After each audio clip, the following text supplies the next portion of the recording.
Welcome back to the Enjoy the Walk podcast, ladies and gentlemen. A fun spin on our take within the PGA Tour scene this week.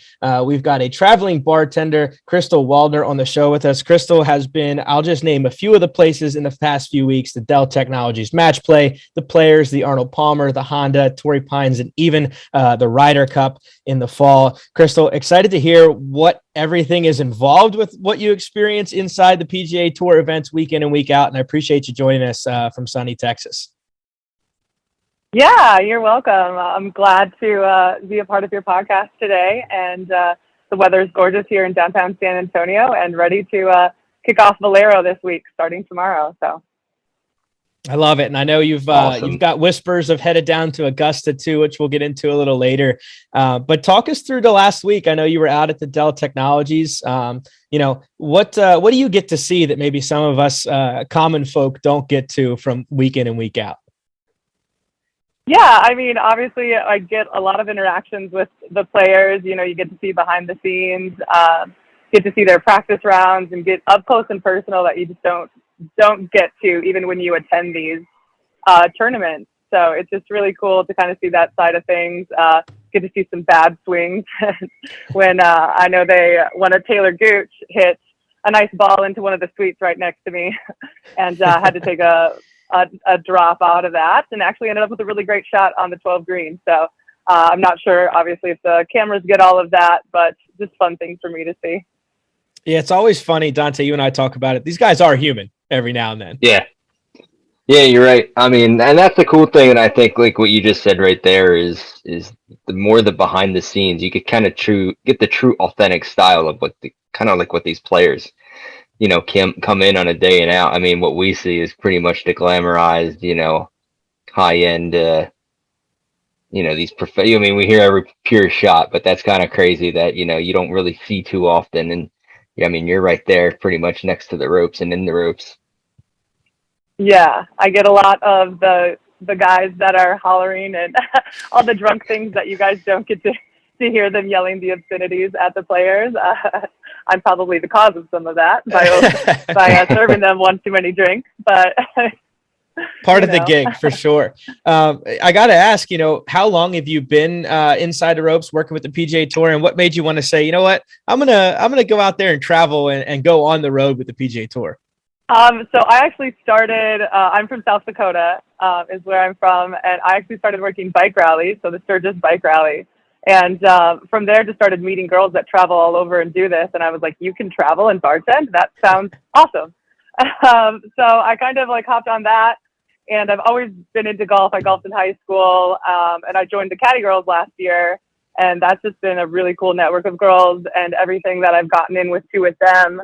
And then I started working and doing NFL, and then I did some PGA events, and PGA is just kind of what I was drawn to. It just makes sense.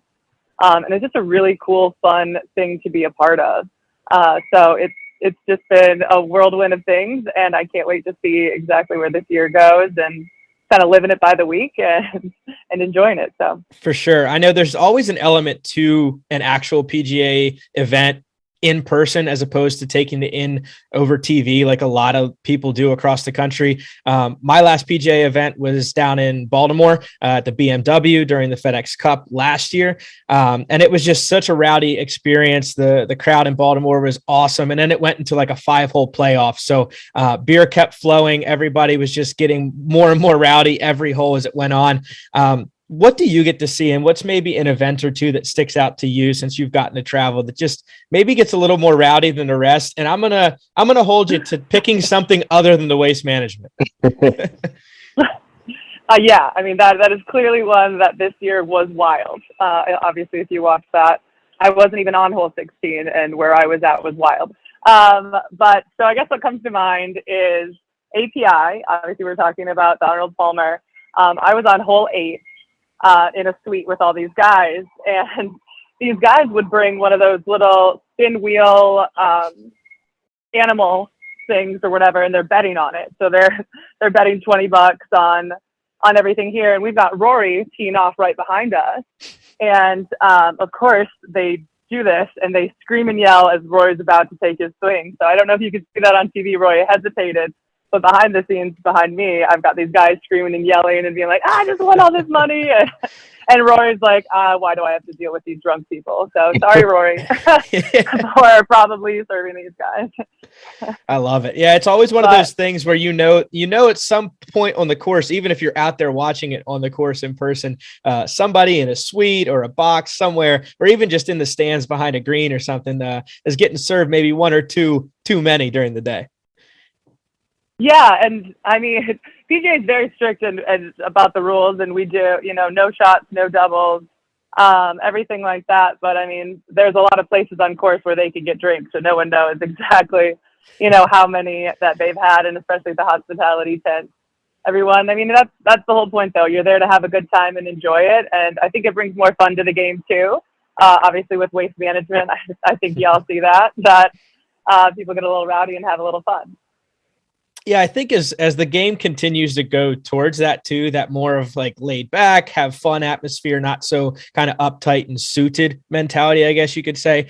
From your guys' perspective, behind the scenes, slinging the drinks, have you seen maybe I guess you could call it the clientele switch over the last maybe couple years that you've done it with the PGA Tour, of just maybe a different set of people coming to these events?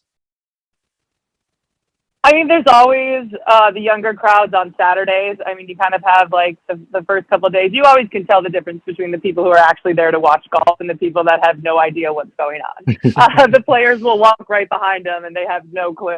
And I'm like, that was just Koepka, but it's fine. No one even has a clue. So it's definitely, I think kind of transitioning a little bit more. But like I said, there are still the people that are very dedicated. They want to come watch. They want to come see it.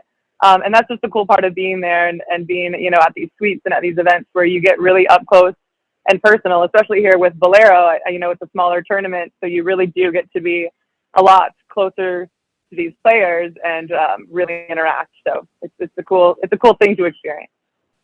That's awesome. Now, is there anything specific to Valero this week? I know places like the Players and the Arnold Palmer, they have specific drinks to like their event, right? And is there anything to the Valero this week that you know of kind of going into that you're like, I'm going to be making that drink this week? I don't really know anything until I get on course. They don't really tell us much. I show up and I get told where I go, and then I get handed a drink menu if there is a specific drink menu. Last week we just had at the Dell, we had a few different drinks there. And then the Players, obviously, like the Sawgrass Flash is like the big one. With Players, if you do look at Players on their video, that is me making the drink. FYI, so Star Bartender on that on their Instagram. No big deal. But yeah, I mean, and I actually like to make my own drinks up at every tournament that I do as well, just to kind of like throw a little spin on it. With Valspar, we were working like the Snake Pit, where those are kind of like 16, 17, 18, the places to be on that course. And I made up a drink called the Black Mamba. So we just, Nice. Have fun, and it just makes people, want to come see me more, and obviously makes me more money in turn. So. For sure. Yeah. At the end of the day, you're there to make some money and do a job as well, which I think is cool. How has this paired with the Caddy Girls experience, and how did you get hooked up with them originally? And do you really travel like week to week with them as well, and kind of take jobs as you travel with the PGA Tour? Yeah, I mean, I'm always picking up caddy jobs. I'm always like, when I'm out on the golf course, of course, why would I not be saying, hey, I'm a caddy as well? I've got a bunch of guys out here grabbing drinks for me, and I'm always promoting for the Caddy Girls. Like I said, I love the organization. I love everything about it. That's why I said I'm caddying in Augusta during the Masters, obviously not at the Masters, but I'm going there to caddy, and then right after that I'll be in Jacksonville. I've got another job in North Carolina. We do a lot of stuff in South Carolina as well.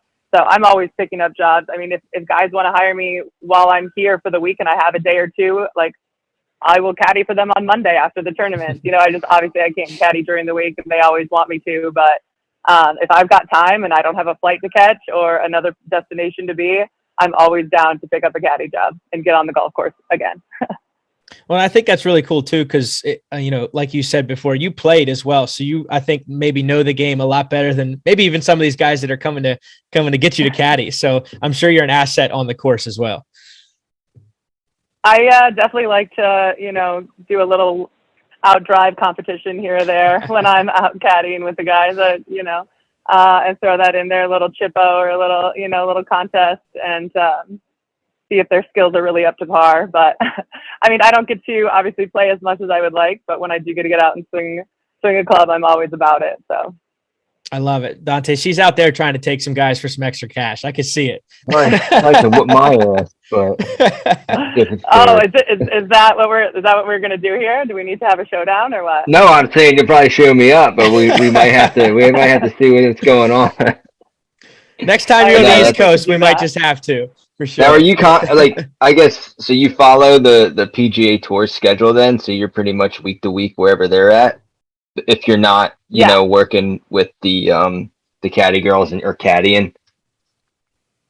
Yeah. Yep. Oh wow. I pretty much am. So I'll be Georgia, and then Hilton Head will be right after that. It's kind of the game plan. So what I like to do, obviously, I haven't been able to go international yet. The Dominican would have been fun, but Dell was a lot of fun too. So. Damn, so you left the cold South Dakota, and you're basically at every pretty much warm destination in the country at the perfect time of the year. I mean, you can't beat that. I don't know if you saw Players. Players was not a. Yeah, I mean that was a little different. They had a weird little storm system come through. I mean that's just like a one-off. I mean, so we'll throw that one away. But yes, for the most part, I cannot complain at all about my job. It is a very great life to live, and I've got friends all over in it, so it's nice to pop in. And here in San Antonio, I'm staying with one of my girlfriends, and she's taking me out around the town and checking it all out. So. Yeah, that'd be the number one thing I think myself, Dante, I'd have to do too, is just every stop I go, I'd have to get outside the golf course for a good day or so and just check out the cities. As an architecture nut, I just have to go around and check some stuff out too. Oh, then you would love San Antonio. Have you been to the Riverwalk? Because I haven't, but boy, I've had a good many friends send me plenty of pictures from the Riverwalk of telling me how I need to get there. So it's on the short list of places I need to go. We have to make that. So speaking of that kind of specialty drink you said you like to make week in and week out, is there one that's like a crystal special? Is there one that you go to and just name it something different all the time? Or, what's the mix that we can maybe try at home that Crystal serves every week? I mean, obviously John Daly's are always a big hit on the golf course, and the transfusions are the two big ones. And I'm just very limited to what we have on the golf course. We're usually, for mixers and different things like that. So it kind of just, I make it up on the fly when I'm there, but it's usually some kind of a spin on a John Daly. So if we have some kind of extra flavoring or something to do, for the Honda, we made up one called the Palm Beach or the Palm Peach, because it was a peach flavor, like a peach lemonade, iced tea flavored one. The Black Mamba that I did for the Snake Pit had black raspberry lemonade. And so I mean, it's just with the iced tea. So it's fun to kind of make some different drinks and just get the fun going with that. So. Yeah, I think Dante, I know you're pretty stuck on your transfusions, but week in and week out, I'm always looking for something new because I hate drinking the same thing over and over again. So we might need an insider's access to the next list of drinks every week from you. Perfect. Yeah, no, I'll be back on and we can go over. I'll come up with some specialty cocktails for you, just for you guys. Wonderful. Well, I won't keep you too long. I appreciate you joining us from Texas and hopping on and talking golf with us and talking the PGA Tour. So, Crystal, where can folks follow along and kind of watch your journey? I know you post every week, or at least try to, from where you're at with the PGA Tour. So where can people follow along in your journey? Yeah, I mean, just for the most part right now, my Instagram is where I do most of it on there. It's Crystal M. Waldner, if you want to look me up. So we've got a lot of stuff that I do on there. Working on kind of all sorts of different things. So just be in the works. I'm talking to William Murray. They're going to bring me their new women's clothing that they are launching here to Valero. And I'm going to do some try-ons with them and do some collabs as well. So definitely excited to, get in all aspects of the golf world and have fun with that. So definitely check it out. Awesome. Well, excited for you. That So, partnership sounds fun. William Murray makes some crazy cool stuff. Yeah, that's like I said. The exciting part of my job is I get to meet these people, and half the time I don't even know who I'm meeting, and I just go up and just talk to people, and I'm like, oh, you're with this company, perfect. Like let's exchange contacts. It seems like a great thing. Absolutely love it. Well, guys, go check her out on Instagram. And if you're at a PGA Tour event up and coming, go check her out behind the bar. Crystal Waldner, guys. Crystal, I appreciate you joining the show. And as always, guys, you can get out there, carry your clubs, and go grab a drink from Crystal at the next PGA Tour stop. Yeah, and of course, hire us to caddy girls. I love it. I love it. Thanks again, Crystal. And we appreciate the time. Thank you. You guys have a great night.